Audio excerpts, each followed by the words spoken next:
24 ঘন্টা পরও বিমান ছিনতাই চেষ্টার ব্যাপারে সুনির্দিষ্ট তথ্য দিতে পারছে না কর্তৃপক্ষ। সংবাদ সম্মেলনে প্রতিমন্ত্রী জানালেন, জরুরি অবতরণের তথ্য সঠিক নয়। তার দাবি, নিহত যুবকের হাতে থাকা পিস্তল আসল নাকি খেলনা তা তারা জানেন না। নিরাপত্তা কর্মীদের চোখ ফাঁকি দিয়ে অস্ত্রধারী কিভাবে বিমানে প্রবেশ করলো তারও কোনো ব্যাখ্যা নেই বেসামরিক বিমান চলাচল কর্তৃপক্ষের কাছে।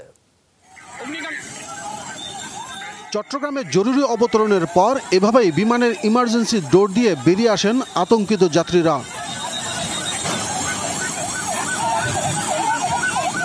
এরপর আইন শৃঙ্খলা বাহিনী ঘেরা বিমানটিতে ৮ মিনিটের কমান্ডো অভিযান চালান সেনাবাহিনীর স্পেশাল ফোর্সের সদস্যরা। তাদের গুলিতে নিহত হয় ছিনতাই চেষ্টাকারী যুবক। প্রত্যক্ষদর্শী যাত্রীদের কেউ কেউ বলেছিলেন, যুবকের হাতে পিস্তল ছিল এবং গুলির শব্দও শুনেছেন। পরে জানা যায়, নিহত যুবক ঢাকার শাহজালাল বিমানবন্দরের অভ্যন্তরীণ রুটের টার্মিনাল দিয়েই প্রবেশ করে বিমানে।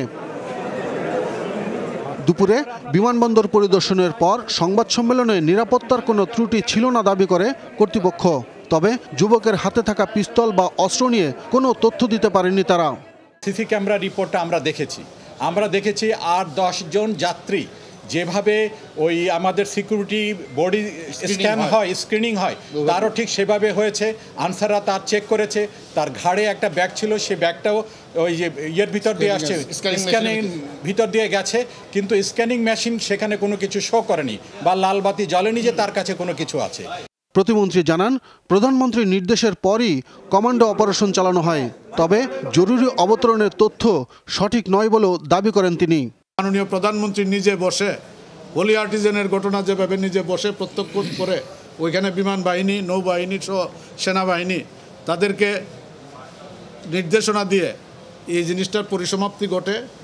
৩ কর্মকর্তার এলোমেলো বক্তব্য ও সামঞ্জস্যহীন তথ্যের মধ্যেই শেষ হয় সংবাদ সম্মেলন। একটা ইতিবাচক সংবাদ দিবেন, এটা অত্যন্ত সাকসেসফুলি মাননীয় প্রধানমন্ত্রীর নেতৃত্বে এটা সাকসেসফুলি ডিল করা হয়েছে। এদিকে র্যাব জানিয়েছে, নিহত যুবকের শরীরে বোমা সাদৃশ্য কিছু থাকলেও সেটি বোমা ছিল না।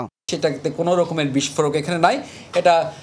এটা একদম ফেক একটা জিনিস, যেখানে হচ্ছিল বিভিন্ন রকমের তার, সার্কিট এবং অন্যান্য জিনিসগুলি সাধারণত এখানে সম্পূর্ণ এটা ফেক একটা ভেস্টের মতন সে তৈরি করেছে।